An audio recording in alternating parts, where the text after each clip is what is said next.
Hello students, I am Yogesh Joshi और मैं आज आपको अपने channel YouTube channel J classes पर केमिस्ट्री का class 11th lecture number 4 start करने जा रहा हूं। Chapter first some basic concept of chemistry हमारा चल रहा था, उसमें हम अभी तक के 3 लेक्चर पढ़ चुके थे। स्टूडेंट्स, आज हम लेक्चर नंबर 4 स्टार्ट करने जाएंगे जो हमारा फिजिकल यूनिट्स पर बेस्ड है। Physical units, physical units. Students, आपने जो फिजिकल यूनिट्स है, ये फिजिकल यूनिट आपने फिजिक्स में भी पढ़ा होगा, लेकिन हम इसको केमिस्ट्री में भी स्टडी करेंगे। रीजन क्या है? रीजन ये है कि केमिस्ट्री में भी इन फिजिकल यूनिट्स का यूज होगा।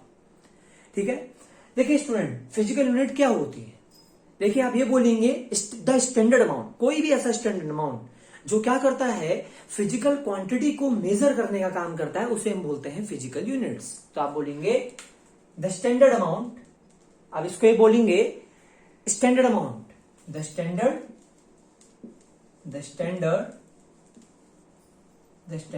Amount, the standard amount can be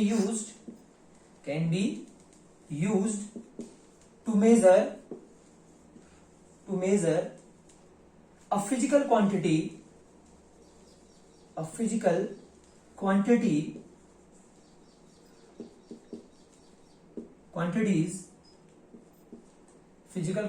is known as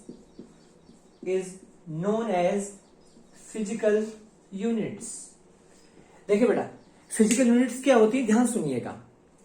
कोई भी फिजिकल क्वांटिटी, देखिए इसको मैं बॉक्स में क्लोज कर रहा हूं, इंपॉर्टेंट पॉइंट है।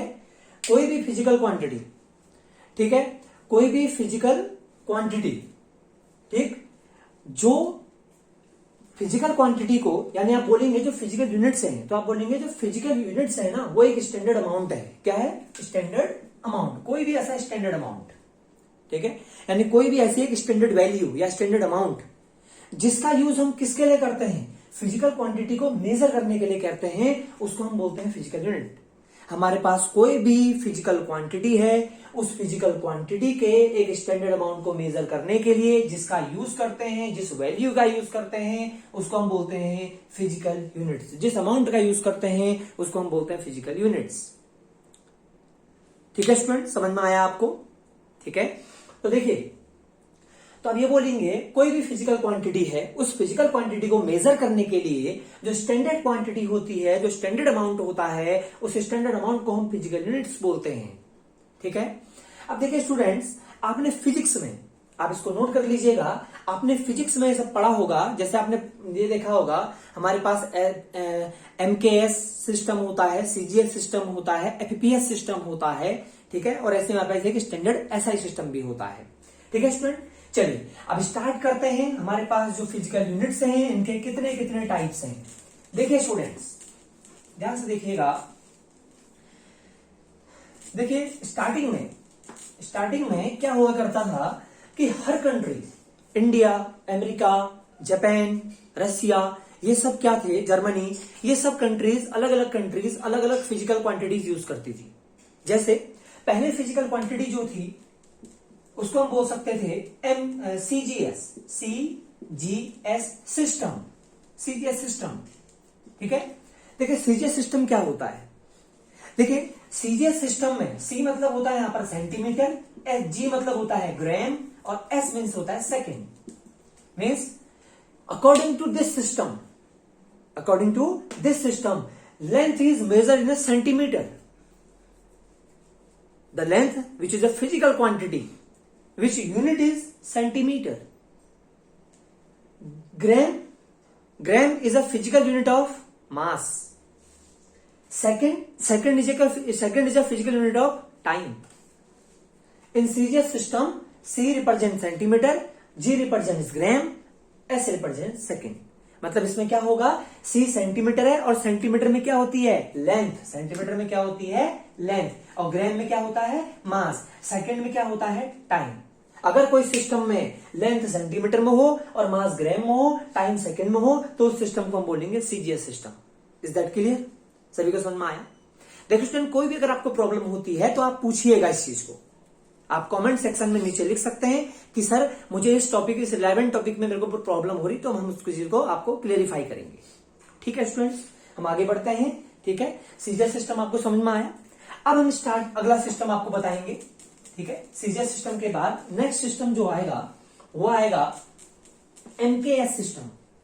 MKS system, number second system MKS system.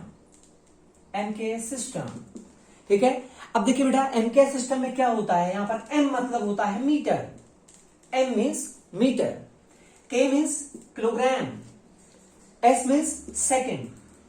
ठीक है, मीन्स अगर किसी सिस्टम में, अगर मैं एमकेएस सिस्टम की बात करूं तो एमकेएस सिस्टम में जो लेंथ होगी वो मीटर में होगी, और जो मास होगा वो किलोग्राम में होगा, और जो टाइम होगा वो सेकंड में होगा। Is that clear? ठीक है, तो यानी एमकेएस सिस्टम जो होता है बेटा, उसमें एम हो गया मास, मास होता है लेंथ, सॉरी यहां पर एमकेएस, एम हो गया हमारा मीटर, एम हो गया यहां पर हमारा मीटर, मीटर में लेंथ मेजर करी जाएगी। ठीक है, के मीन्स किलोग्राम, किलोग्राम में मास मेजर किया जाएगा, और एस मीन्स सेकंड, सेकंड में टाइम मेजर किया जाएगा। सभी को समझ में आया? ठीक है स्टूडेंट, अब देखिए अगला सिस्टम हम पढ़ते हैं FPS. Next system FPS, FPS. ठीक है, एफपीएस सिस्टम हमारे पास है, थर्ड नंबर सिस्टम है एफपीएस सिस्टम। एफपीएस सिस्टम में होता है फुट, पाउंड, सेकेंड। ठीक है, देखिए फुट में क्या मेजर किया जाता है, आपने देखा होगा हम क्या करते हैं, कभी कभी नॉर्मली अगर हम क्रिकेट भी खेलते हैं तो उसमें क्या करते हैं कि हम कभी कभी नॉर्मल जो गांव में होता है वो यही तरीका है कि हम क्या करते हैं, जो पिचेस होती हैं उनको अपने फुट से मेजर कर लेते हैं। यानी जो भी चीज पिच है, जैसे उस पिच की लेंथ को मेजर करने के लिए, जो भी पिच है, क्रिकेट की जो पिच है, उस पिच की लेंथ को मेजर करने के लिए हम जो यूनिट यूज करेंगे वो होता है फुट। यानी फुट जो होता है वो लेंथ को मेजर करने की यूनिट है।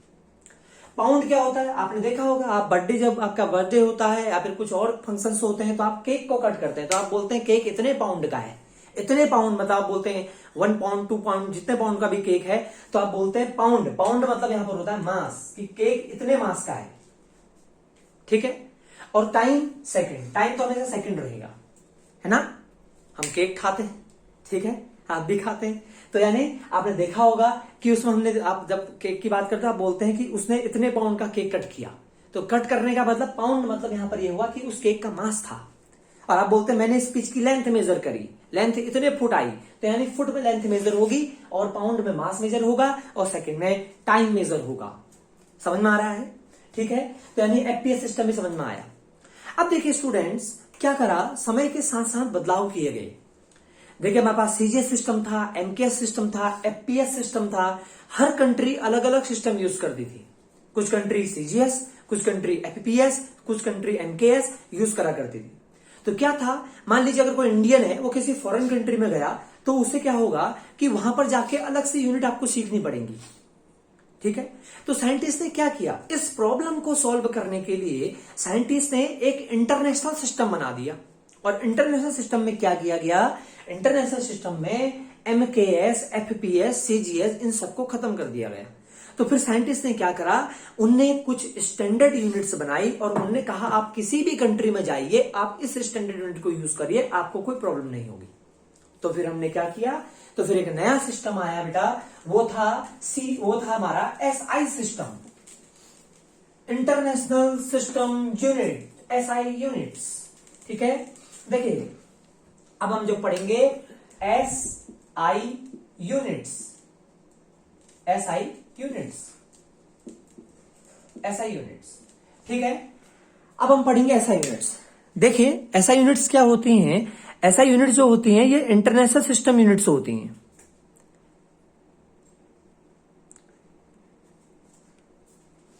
ठीक है, अब जो एसआई यूनिट्स होती हैं, ये एसआई यूनिट्स जो होती हैं ये इंटरनेशनल सिस्टम यूनिट होती हैं। एस मतलब हो गया सिस्टम, आई मीन्स हो गया इंटरनेशनल। ठीक है, यूनिट। अब देखिए एसआई यूनिट में क्या किया गया, जब हमें इस तरीके से यूनिट प्रॉब्लम आ रही है तो साइंटिस्ट ने क्या किया, जब इस तरीके से हमें यूनिट प्रॉब्लम आ रही है, यानी हर कंट्री अलग अलग यूनिट, अगर यूनिट सिस्टम अगर हर कंट्री अलग अलग यूज करेगा तो हमें प्रॉब्लम्स आएंगी।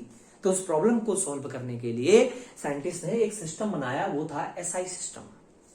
एसआई सिस्टम होता है international system of units. International system of units में क्या होता है कि आप किसी भी कंट्री में जाइए, आपको हर कंट्री में, किसी भी कंट्री में, आपको जो सिस्टम आप इंडिया में यूज कर रहे हैं, जो यूनिट आप इंडिया में यूज कर रहे हैं, वो आप अदर कंट्रीज में भी यूज कर पाएंगे। ठीक है, तो बेटा हम इसको बोलेंगे देयर आर 7 एसआई यूनिट्स। हमारे पास 7 एसआई यूनिट्स है, basic there are 7 basic SI units. Basic SI units मतलब हमारे पास 7 बेसिक एसआई यूनिट्स हैं। हम और भी यूज कर सकते हैं, बट हमारे पास जो बेसिक हैं, यानी हमारे पास जो फंडामेंटल एसआई यूनिट्स हैं, वो 7 है। ठीक है, चलिए अब हम स्टार्ट करते हैं कौन कौन सी हैं। अब हम पढ़ेंगे कि कौन कौन सी यूनिट हैं जो एसआई है बेटा हमारे पास। चलिए अब स्टार्ट करेंगे। ठीक है, देखो एक साइड में लिख दे रहा हूं नेम ऑफ यूनिट, या आप बोल सकते हैं name of quantity. Second, symbol of quantity.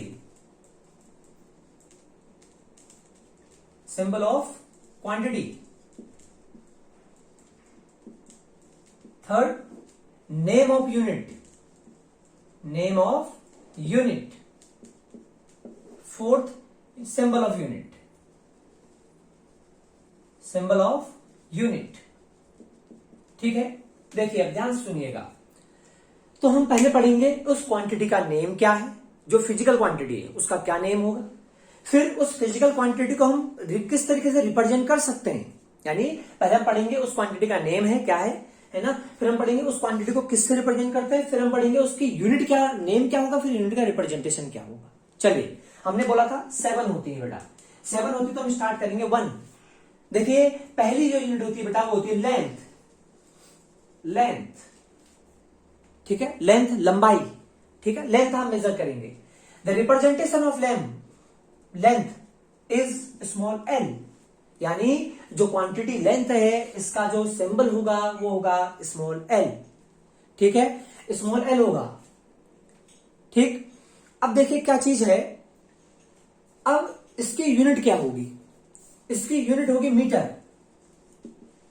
इसकी जो ऐसा यूनिट है वो क्या है, मीटर।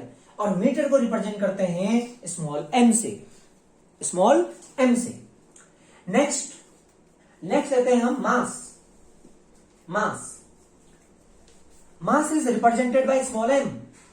मास को हम स्मॉल एम से रिप्रेजेंट करेंगे और इसकी यूनिट जो होगी, ठीक है, यानी आप देख सकते हैं जो मास है हमारे पास वो है स्मॉल एम से रिप्रेजेंट, और मास की यूनिट होगी वो होगी किलोग्राम। और इसकी जो यूनिट होती है उसका सिंबल होता है केजी। ठीक है ना। और थर्ड होता है हमारे पास टाइम, जो हमारे लिए बहुत ही कीमती है। ठीक है ना, बहुत ही कीमती हमारे लिए समय है। ठीक है, इसको बर्बाद ना करें, इसको आप अपने अच्छे काम के लिए यूज करें। ठीक है, तो जो टाइम है, ये टाइम का रिप्रेजेंटेशन स्मॉल टी होता है। Small T is a representation of time. Time की जो यूनिट होती है बेटा होती है केल्विन। केल्विन इज ऐसा यूनिट ऑफ टाइम। सॉरी। ठीक है, जो टाइम है, टाइम हमारा स्मॉल टी है। मैं टेम्परेचर उस चीज को ले गया था, लेकिन जो टाइम है हमारे पास, टाइम का जो रिप्रेजेंटेशन है वो टी है। ठीक है, और जो टाइम होता है उसको हम सेकंड में लेते हैं। सेकंड।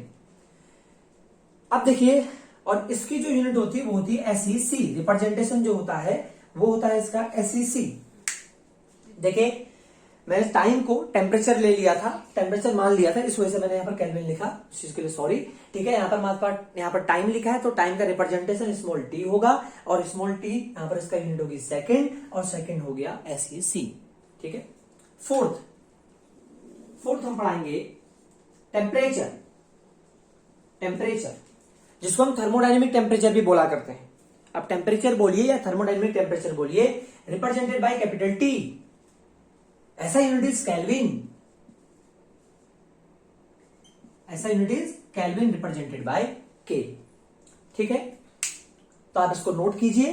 ठीक है, फिर मैं आगे अदर जो 3 यूनिट्स बची उनको मैं लिखूंगा। अब पहले एक बार मैं रिपीट कर रहा हूं, फिर आप इसको नोट कर लीजिएगा, फिर हम इसको इरेज करके नेक्स्ट हम यूनिट से पढ़ेंगे। देखिए नेम ऑफ नेम, देखिए हमने क्या किया, हमने आपसे क्या बोला कि जो स्टैंडर्ड सिस्टम बनाया गया एसआई होता है इंटरनेशनल सिस्टम यूनिट। जो इंटरनेशनल सिस्टम यूनिट बनाया गया उसके अकॉर्डिंग 7 बेसिक फंडामेंटल यूनिट्स होती हैं, जिसमें name of quantity, symbol of quantity, name of unit और सिंबल ऑफ यूनिट आएगा। यानी हमारे पास जो नेम है क्वांटिटी का वो है लेंथ, क्वांटिटी का नेम क्या है लेंथ। ठीक है, और उसका सिंबल क्या है एल, लेंथ को स्मॉल एल से रिप्रेजेंट करते हैं, और उसका यूनिट क्या होगी मीटर, और उसका रिप्रेजेंटेशन क्या होगा एम। ठीक है, मास आप जानते हो जो भार होता है, ठीक है, उसको मास हम नॉर्मली बोलते हैं। ठीक है, एम रिप्रेजेंट करते हैं और उसका यूनिट होता है किलोग्राम, और उसको रिप्रेजेंट करते हैं केजी से। और टाइम जो होता है वो टी होता है, टाइम हो गया टी स्मॉल टी। इस देखिए डिफरेंस बताऊंगा अभी। टाइम जो होता है स्मॉल टी होता है, सेकंड इसकी यूनिट होती है, रिप्रेजेंटेशन होता है एसईसी सेकंड। ठीक है, और टेम्परेचर को आप थर्मोडायनेमिक टेम्परेचर भी कह सकते हो, क्योंकि हम हीट की बात कर रहे हैं यहाँ पर। थर्मोडायनेमिक टेम्परेचर रिप्रेजेंट करते हैं कैपिटल टी से, इसकी यूनिट होती है केल्विन, KELVIN, केल्विन कैपिटल के, साइंटिस्ट के नेम से पढ़ा है इसकी यूनिट को केल्विन। ठीक है ना, देखिए स्मॉल टी और कैपिटल टी में डिफरेंस सीखना। अगर कहीं पर कैपिटल टी यूज होगा तो आप बोलेंगे ये टेम्परेचर है, और कहीं पर स्मॉल टी यूज होगा तो आप बोलेंगे ये समय है यानी टाइम है। आप इसको नोट कीजिए, फिर हम इसको आगे बढ़ाते हैं।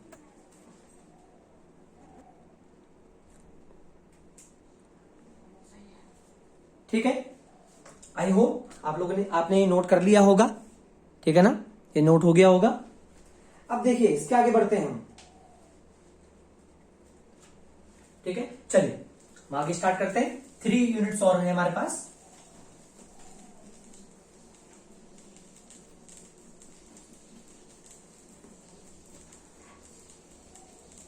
चलिए आगे स्टार्ट करें।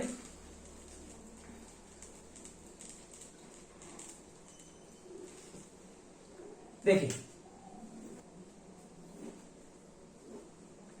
अगला मैं लेता हूं करंट।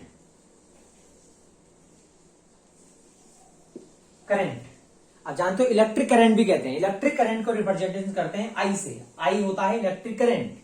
कई बार अगर आई आया कैपिटल आई तो आप बोलेंगे वो करंट है, इलेक्ट्रिक करंट है। जो शॉक लगता है, इलेक्ट्रिक शॉक जो लगता है वो करंट है। इसकी यूनिट होती है एम्पियर, और इसका जो रिप्रेजेंटेशन होता है वो होता है ए। यानी आप ये करेंगे कि इसकी जो यूनिट होगी, ठीक है, यानी जो हमारे पास करंट है, करंट जो होगा उसका रिप्रेजेंटेशन कैपिटल आई होगा, और जो उसकी यूनिट होगी वो एम्पियर होगी, और उसका रिप्रेजेंटेशन यूनिट का कैपिटल ए। समझ में आ रहा है सभी को?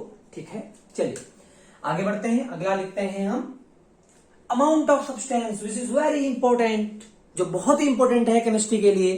ठीक है ना, यानी ये जो फर्स्ट चैप्टर है हमारा केमिस्ट्री में, तो हमारे इसमें अमाउंट ऑफ सब्सटेंस बहुत बहुत बहुत ज्यादा यूज होगा, इसलिए हम यूज करेंगे अमाउंट ऑफ सब्सटेंस।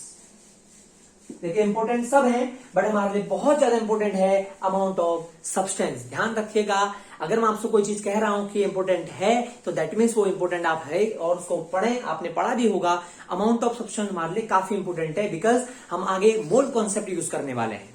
तो अमाउंट ऑफ सब्सटेंस को हम रिप्रेजेंट करते हैं स्मॉल एन से। यानी अगर कहीं पर स्मॉल एन लिखा होगा, कहीं पर आपके पास सिंबल स्मॉल एन आएगा, तो ये ध्यान रख लीजिएगा कि स्मॉल एन वाला जो है वो है अमाउंट ऑफ सब्सटेंस है। मतलब वो जो स्मॉल एन वाली जो क्वांटिटी होगी, फिजिकल क्वांटिटी, वो अमाउंट ऑफ सब्सटेंस को रिप्रेजेंट करेगी। ठीक है, और इसकी जो यूनिट होती है वो MOL ही होती है, मोल, और इसका जो रिप्रेजेंटेशन होता है यूनिट का MOL। अब देखिए एग्जाम में क्वेश्चन पूछता है what is the difference between MOLE and MOL। ठीक है ना, जब आपके सब्जेक्टिव क्वेश्चंस बनते थे तो आपसे पूछता था, अब आपके तो ऑप्शनल बन रहे हैं। ठीक है, न्यू पैटर्न आप देख लीजिएगा, उसमें आपको पता चल जाएगा। ठीक है, तो उसमें आपसे पूछा था, एनसीईआरटी में क्वेश्चन भी है, what is the difference between MOLE and MOL। तो आप बोलेंगे MOLE यानी mole is a name of unit of a amount of substance. यानी जो फिजिकल क्वांटिटी हमारे पास, जो physical quantity amount of substance है, जो फिजिकल क्वांटिटी n है, उसकी जो यूनिट होगी उसका नेम होगा MOLE, और यूनिट का जो सिंबल होगा वो होगा MOL। ध्यान रखिएगा, MOL is a symbol of unit of mole of a substance, amount of a substance. ठीक है ना, अब ये बोलेंगे, ठीक है, ये बोलेंगे आप MOL. MOL is a symbol of unit. Is a symbol of unit of amount of a substance. Right? MOL, mole, is a symbol of unit of amount of substance. And MOLE is a name of unit of amount of substance. Is that clear? सभी को समझ में आया? अगर MOLE और MOL में difference पूछेगा तो ठीक है। चलिए अगला स्टार्ट करते हैं। अगला लिखेंगे हम इसमें लास्ट, ठीक है। अब हम लिखेंगे luminous intensity. Luminous intensity, luminous intensity, ठीक है। ल्यूमिनस इंटेंसिटी क्या होती है? मान लीजिए हमारे पास कोई मोनोक्रोमेटिक सोर्स ऑफ लाइट है, मतलब मान लो एक लाइट है ना, वो किसी सोर्स से आएगी। तो जो लाइट है वो लाइट अगर किसी सोर्स से आएगी तो बेटा वो मोनोक्रोमेटिक है। मोनोक्रोमेटिक में सिंगल, मोनो मतलब होता है अकेला, क्रोमेटिक मतलब होता है source of light. Means monochromatic source of light का मतलब ये होता है, अगर मान लीजिए हमारा जो सन है, आप जानते हो, मान लीजिए हमारे सन है ये, है ना, हमारा जो अर्थ है, और हमारे अर्थ के लिए एक ही तो मोनोक्रोमेटिक सोर्स ऑफ लाइट है। मतलब हमारे अर्थ में जो लाइट आ रही है वो कहां से आ रही है? हमारे सूर्य से आ रही है, मतलब हमारे सन से आ रही है, ठीक है। अब देखिए क्या चीज है, sun is a monochromatic of light. Sun जो है वो मोनोक्रोमेटिक सोर्स ऑफ लाइट है। मतलब सन जो है उसमें से लाइट अगर आएगी तो उस लाइट की इंटेंसिटी को जो मेजर किया जाएगा, या आप ये इसको आप छोड़ दीजिए, आप सिंपल टर्म आप भी ध्यान रख सकते हैं। कोई भी बल्ब जल रहा है, कोई भी लाइट जल रही है, तो उस लाइट की जो लाइट होती है उसको ल्यूमिनस कहते हैं, और उस लाइट की क्या इंटेंसिटी है उसको मेजर करने के लिए जो यूज करते हैं वो होता है ल्यूमिनस इंटेंसिटी। और ल्यूमिनस इंटेंसिटी हम डिफाइन करेंगे मोनोक्रोमेटिक सोर्स ऑफ लाइट से, यानी जैसे हमारा sun is a monochromatic source of light for earth, यानी अर्थ के लिए जो सन है वो मोनोक्रोमेटिक सोर्स ऑफ लाइट है बेटा, ठीक है। अब देखो हम इसको IV से रिप्रेजेंट करते हैं, ध्यान रखिएगा, I difference between I and IV। I is a current, IV is a luminous intensity, right, ठीक है। इसकी यूनिट जो होती है बेटा वो कैंडेला होती है, कैंडेला, CANDELA, कैंडेला। और रिप्रेजेंट इसको CD से करते हैं बेटा। CD मतलब कैडमियम मत समझिएगा, कैंडेला का रिप्रेजेंटेशन देखो, जो हमारे पास ल्यूमिनस इंटेंसिटी है उसका रिप्रेजेंटेशन IV है, और उसकी यूनिट का नेम तो हमारा कैंडेला है, और उसकी रिप्रेजेंटेशन जो यूनिट का होगा वो होगा CD, ठीक है। यहां तक सभी को समझ में आया?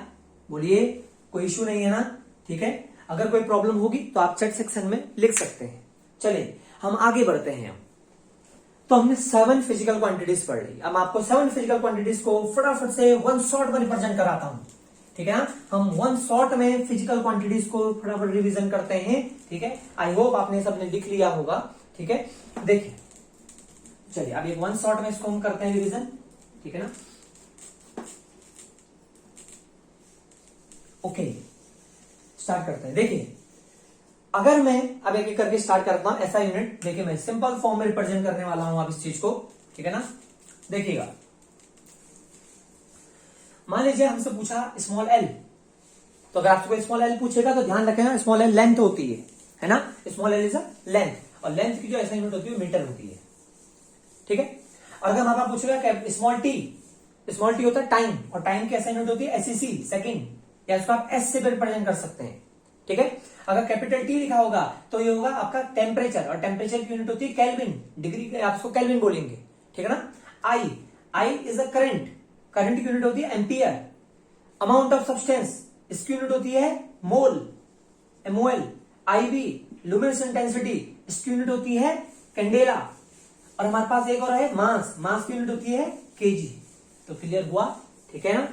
डिफरेंस देखो, लेंथ की जो ऐसा यूनिट होगी, the SI unit of length is metre, the SI unit of temperature is second, the SI unit of time is second, ठीक है ना। यानी आप बोलेंगे देखो जो लेंथ है, the SI unit of length is metre, the SI unit of time is second, the SI unit of temperature is kelvin, the SI unit of current is ampere, the SI unit of mole is MOL, sorry the SI unit of amount of substance, the SI unit of amount of substance is MOL, mole, SI unit of luminous intensity is candela, SI unit of mass is kilogram.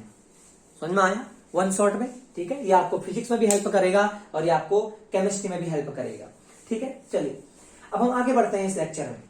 ठीक है, इस lecture के last segment में बनते हैं। मैं आपको अभी इसमें फिजिकल क्वांटिटीज कंप्लीट करा रहा हूं और दूसरे लेक्चर में हम पढ़ेंगे, ठीक है, दूसरा लेक्चर जो होगा उसमें हम पढ़ेंगे क्या चीज, सिग्निफिकेंट फिगर या सिग्निफिकेंट फिगर्स हम पढ़ेंगे उसमें। ठीक है, चलिए देखिए, देखो स्टूडेंट्स, आपको मैं टेम्परेचर से रिलेटेड एक चीज आपको मैं यहां पर इन्फॉर्म कर दूं। ठीक है ना, देखो टेम्परेचर बहुत इंपॉर्टेंट है हमारे लिए, आपने पढ़ा भी होगा, आपको आता भी होगा। ये टेम्परेचर को हम कैपिटल टी से रिप्रेजेंट करते हैं। देखिए टेम्परेचर को हम डिग्री सेल्सियस, केल्विन और फ़ारेनहाइट में रिप्रेजेंट करते हैं, डिग्री फ़ारेनहाइट। ठीक है ना, जो टेम्परेचर की हमारा रिप्रेजेंटेशन करने की जो स्केल्स होती है वो हमारे पास 3 है, उनके 4, 5 भी हैं, बट हम यूज करते हैं मेनली 3, डिग्री सेल्सियस, केल्विन और फ़ारेनहाइट। ठीक है ना, समझ में आया? अब देखिएगा मेरी बात ध्यान से, देखो क्या करना है हमने इसमें मैं आपको बता दूं कि जो टेम्परेचर होता है उसको रिप्रेजेंट हम 3 स्केल में करेंगे, डिग्री सेल्सियस, केल्विन और फ़ारेनहाइट। मैं तीनों को डिस्कस करता हूं आगे, देखिएगा।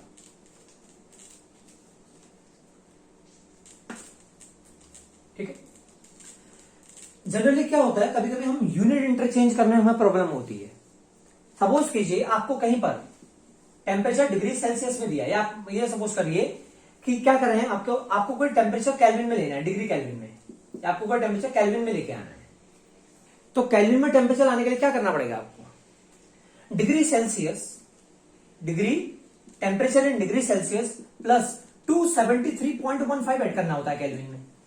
यानी अगर आप कोई टेम्परेचर, मान लीजिए अगर आपके पास 10 डिग्री सेल्सियस टेम्परेचर है, मैं एग्जांपल ले रहा हूं यहां पर, एग्जांपल देखिए आप, सपोज करिए आपके पास 10 डिग्री सेल्सियस टेम्परेचर है, 10 degree Celsius temperature in degree Celsius, और हमसे बोल रहा है convert this temperature into kelvin, और बोला केल्विन में कितना होगा टेम्परेचर। तो आप क्या करिए, देखिए ध्यान सुनिएगा, केल्विन में ये करना पड़ेगा आपको। देखिए केल्विन में क्या करना पड़ेगा, डिग्री सेल्सियस में 273.15 ऐड कर लीजिए आप। ठीक है ना, देखिए दो तरीके हैं। अब देखिए 273.15 को हम राउंड ऑफ करते हैं अप्रोक्सीमेटली, उसे हम 273 केल्विन लेते हैं, ये बात ध्यान रखिएगा। एक्चुअल वैल्यू जो होती है वो 273.15 होती है, बट उसको हम राउंड ऑफ करके अप्रोक्सीमेटली 273 केल्विन लेते हैं। तो क्या करेंगे बताइए, हम ये करेंगे, अगर मुझे केल्विन में लेके आना है तो केल्विन लूंगा और उसमें डिग्री सेल्सियस में मैं 273 ऐड कर दूंगा, है ना। तो डिग्री सेल्सियस कितना है, 10 डिग्री है, और उसमें कितना ऐड कर दूंगा, 273 है ना। तो वो केल्विन में कितना हो जाएगा, तो ये जो वैल्यू आएगी केल्विन में कितनी आ जाएगी, 283 केल्विन आएगी। समझ में आया? ठीक है, तो देखिए इसमें क्या फोकस करना है, इसमें फोकस यही करना है, अगर आपको टेम्परेचर को कभी भी केल्विन में लेके आना है तो उसमें डिग्री सेल्सियस में 273 आप ऐड कर दें। ठीक है, ऐसे ही हम क्या करेंगे, आप नोट कर लीजिएगा इसको। ठीक है, अब देखिए इसके बाद, ठीक है, अब हम इसमें फ़ारेनहाइट स्केल की बात करते हैं। फ़ारेनहाइट स्केल टेम्परेचर की थर्ड स्केल जो है हमारी, फर्स्ट स्केल है डिग्री सेल्सियस, सेकंड स्केल है केल्विन, और थर्ड स्केल हम लेंगे फ़ारेनहाइट स्केल। ठीक है ना, देखिए बहुत इंपॉर्टेंट स्केल है हमारे लिए ये भी। देखिए इसका फॉर्मूला होता है डिग्री फ़ारेनहाइट इक्वल टू, देखिए क्या करना होगा, मेरी बात ध्यान सुनिएगा। अगर आप क्या कर रहे हैं, आप देखिए, आप डिग्री फ़ारेनहाइट जो है उसमें आप टेम्परेचर को लेके आ रहे हैं। अब देखिए अगर आप किसी टेम्परेचर को डिग्री फ़ारेनहाइट में लेके आएंगे तो किस तरीके से, देखो आप करेंगे, डिग्री फ़ारेनहाइट जो होता है वो होता है 9/5 डिग्री सेल्सियस प्लस 32, ये ऐड कर दीजिए उसमें, ये इसका है। मतलब आप डिग्री सेल्सियस कहीं पर, अगर आपको देखो दो तरीके, डिग्री सेल्सियस में टेम्परेचर होगा तो उसे केल्विन में लेने के लिए आप 273 ऐड कर देंगे, केल्विन में लाने के लिए उसमें कितना ऐड करेंगे, 273। और अगर आप डिग्री सेल्सियस को फ़ारेनहाइट में लेके आएंगे तो उसका तरीका यह है कि 9/5 डिग्री सेल्सियस प्लस 32 कर देंगे आप। समझ रहे हैं? ठीक है ना, तो यानी हमारी जो डिग्री सेल्सियस में टेम्परेचर होता है उसे केल्विन में लाने के लिए degree 273 plus degree Celsius add कर लेंगे, कितना उसका टेम्परेचर डिग्री सेल्सियस में वो ऐड कर लेंगे, और डिग्री सेल्सियस को फ़ारेनहाइट में लाने के लिए हम 9/5 डिग्री सेल्सियस प्लस 32 ऐड कर लेंगे। ठीक है ना, चलिए अब देखिए इसमें बताते हैं करना क्या है, किस तरह एग्जाम्पल लेते हैं। देखिए एग्जाम्पल समझते हैं, एग्जाम्पल से हमारा बहुत अच्छे समझ में आएगा। ठीक है, ध्यान रखिएगा, डिग्री फ़ारेनहाइट को यानी डिग्री सेल्सियस को अगर फ़ारेनहाइट में लेके आना है तो आपको ये फॉर्मूला यूज करना पड़ेगा। चलिए आगे बढ़ाते हैं। ठीक है, देखिए जैसे एग्जाम्पल लेते हैं हम एक, ठीक है ना। देखिए सपोज हमसे बोला 25 degree Celsius is equal to how many, ये आपसे पूछेगा कितना केल्विन में क्या है ना। यानी 25 डिग्री सेल्सियस केल्विन फ़ारेनहाइट, यानी जो 25 डिग्री सेल्सियस है इसकी वैल्यू फ़ारेनहाइट में कितनी होगी, डिग्री फ़ारेनहाइट में कितनी होगी।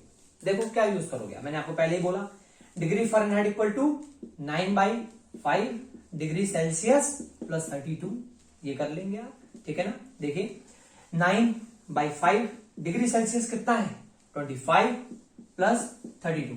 देखिए आपसे क्या पूछ रहा है, आपसे पूछ रहा है हमारे पास टेम्परेचर है 25 डिग्री सेल्सियस, है ना। 25 डिग्री सेल्सियस टेम्परेचर है और इसकी फ़ारेनहाइट स्केल में वैल्यू कितनी होगी, आपसे ये पूछ रहा है।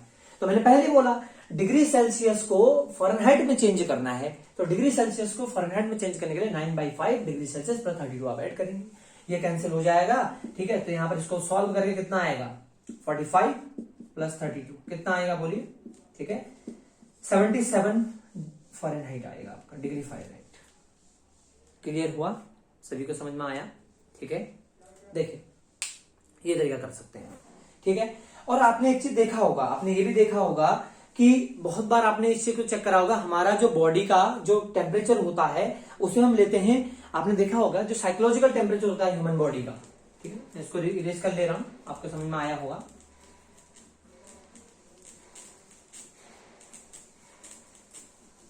ठीक, देखिएगा अब सपोज करिए 38 डिग्री सेल्सियस को हमसे पूछ रहा है कितना होगा फ़ारेनहाइट में। तो आपने पढ़ा होगा 38 डिग्री सेल्सियस जो होता है, 38 डिग्री सेल्सियस जो होता है वो ह्यूमन बॉडी का साइकोलॉजिकल टेम्परेचर होता है, ठीक है ना। और आपने ये भी पढ़ा होगा कि अगर मैं आपको बताऊं, चलिए मैं इसको पहले चेंज कर लेता हूं, मतलब आपसे पूछ रहा है कि 38 डिग्री सेल्सियस फ़ारेनहाइट स्केल में कितना होगा, तो आप फॉर्मूला यूज करते हैं, जानते हैं फॉर्मूला, हमने सेकंड एग्जांपल ले लिया, ठीक है। डिग्री फ़ारेनहाइट इक्वल टू क्या होता है बेटा, बोलो 9/5, ठीक है। डिग्री फ़ारेनहाइट इक्वल टू होता है 9/5 डिग्री सेल्सियस प्लस 32, ठीक है ना। देखो 9/5 डिग्री सेल्सियस में कितना है 38 प्लस 32, इस पूरी वैल्यू को सॉल्व कीजिए और आंसर आएगा 98.6 डिग्री फ़ारेनहाइट। याद रखिएगा, ठीक है। डॉक्टर के पास अगर कभी नहीं पड़े आपको डॉक्टर का जाने की जरूरत, लेकिन आपने देखा होगा अगर आप डॉक्टर के पास जाएंगे तो डॉक्टर आपसे बोलेगा कि जो ह्यूमन बॉडी का जो साइकोलॉजिकल टेम्परेचर होता है वो होता है 38 डिग्री सेल्सियस, डिग्री सेल्सियस में होता है 38 डिग्री, और अगर उसको फ़ारेनहाइट में लेके आएंगे तो यहां पर आप रखिए, देखिए डिग्री सेल्सियस को फ़ारेनहाइट में चेंज कर रहे हैं आप, तो डिग्री फ़ारेनहाइट इक्वल होता है 9/5 डिग्री सेल्सियस प्लस 32, यहां पर हो जाएगा 9/5 डिग्री सेल्सियस हो जाएगा 38 ये, और सॉल्व कर लीजिए, ये आएगा 98.6 डिग्री फ़ारेनहाइट। तो ध्यान रखिएगा, अगर आपसे कोई बोले कि हमारी बॉडी का साइकोलॉजिकल टेम्परेचर कितना होता है फ़ारेनहाइट में, तो आप बोलेंगे 98 डिग्री फ़ारेनहाइट, डिग्री सेल्सियस मत बोलना, बॉयल हो जाओगे डिग्री सेल्सियस में, तो है ना। तो यानी इतने में आप ये बोलेंगे 98.6 डिग्री फ़ारेनहाइट उसका साइकोलॉजिकल टेम्परेचर है फ़ारेनहाइट स्केल में, और डिग्री सेल्सियस में इतना है, ठीक है स्टूडेंट्स। अब मुझे लगता है आपको आज फिजिकल क्वांटिटीज और हमारा टेम्परेचर से रिलेटेड आपको चीजें समझ में आई होंगी, ठीक है। अगर हमारे पढ़ाना, हमारी वीडियोस आपको पसंद आती हैं, अच्छी लगती है, तो प्लीज भर के ज्यादा से ज्यादा आप हमारी वीडियोस को लाइक करें, शेयर करें, सब्सक्राइब करें। और thank you so much for your support, आपके सपोर्ट के लिए और आपके लव के लिए बहुत ज्यादा आपको थैंक यू, और हमारी इस तरीके से सपोर्ट करते रहें और हमें आगे बढ़ने में मदद करें। Thank you so much.